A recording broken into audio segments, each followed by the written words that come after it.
Start. On the outskirts of West Delhi, first generation Dalit entrepreneur Subhash Singh Grover has earned a place for himself in the crane industry.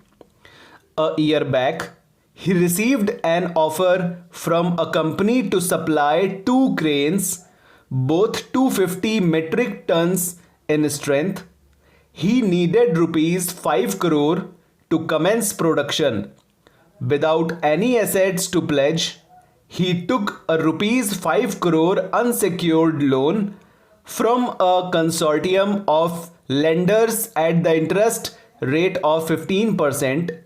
Since its birth in 2005, his company has spent over rupees 10 crore on interest.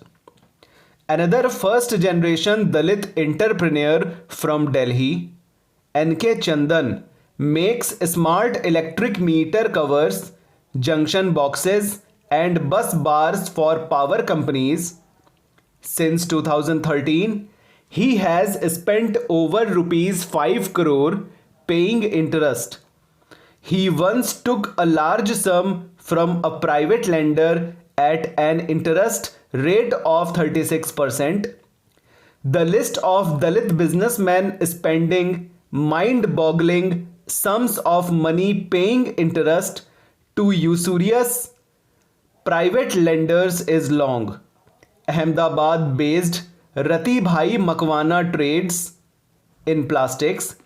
The Makwana Group spends over rupees 7 crore annually on paying interest.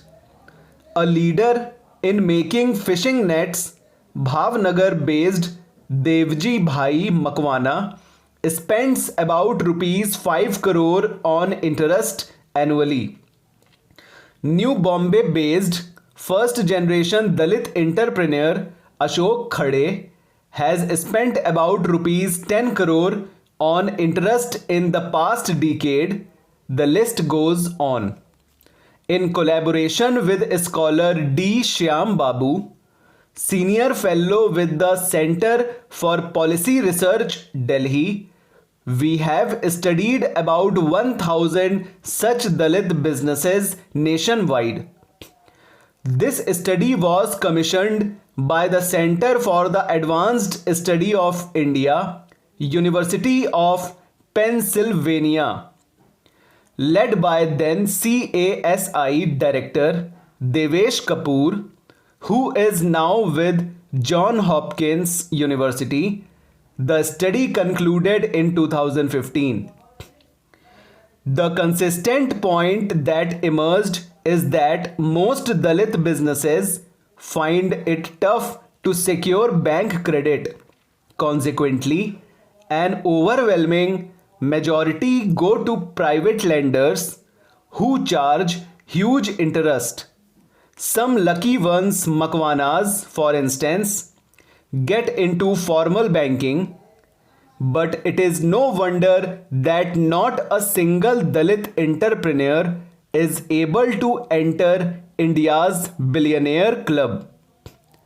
Post-reform Dalits have been thinking of careers beyond government jobs, but the society hasn't responded encouragingly. Mainstream India still sees Dalits as job and food seekers. Financial institutions see Dalits with suspicion, undervaluing their business acumen. Dalit businesses remain friendless. Too much has changed.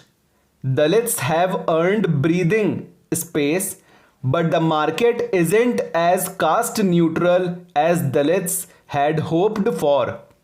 For a Dalit, being in business is like fishing in Antarctica without boots and gloves.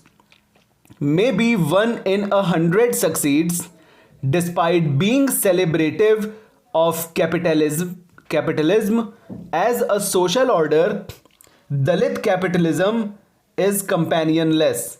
There is no financial agency that can be petitioned for interest-free credit to Dalit businesses that pass the Motordrum test.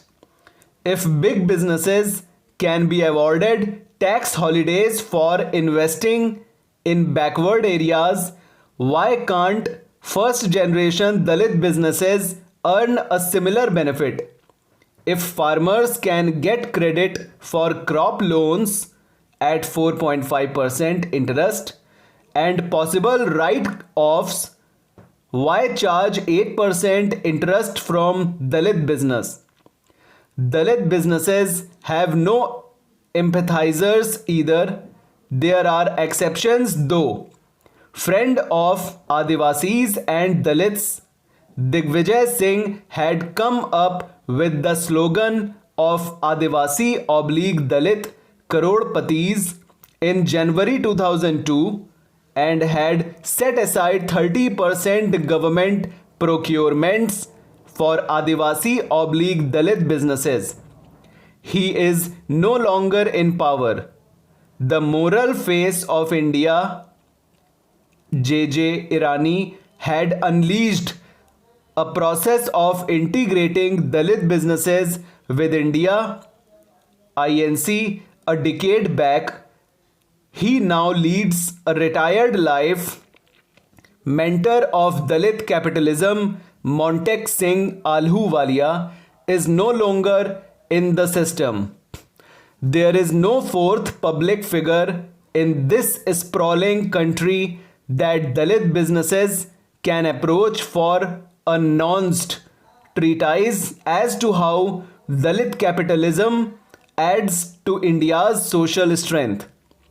There is hope though. Not everything is lost. Dalit middle class is flush with funds. Many Dalit families now hit the rupees 10 million mark a year. According to think tank Adi Dalit Foundation, 257 central PSEs employ almost 2 lakh Dalits who make rupees 17.451 crore annually. There are 1.1 lakh Dalits college/university teachers in the country. Together, they make rupees 14,600 crore a year, and 1.7 lakh non-teaching Dalit staff make another rupees 8,200 crore a year. Over 9.26 lakh Dalit primary school teachers across India make rupees 55,600 crore a year. Over 1.27 lakh Dalits employed in all public sector banks make rupees 8,600 crore a year.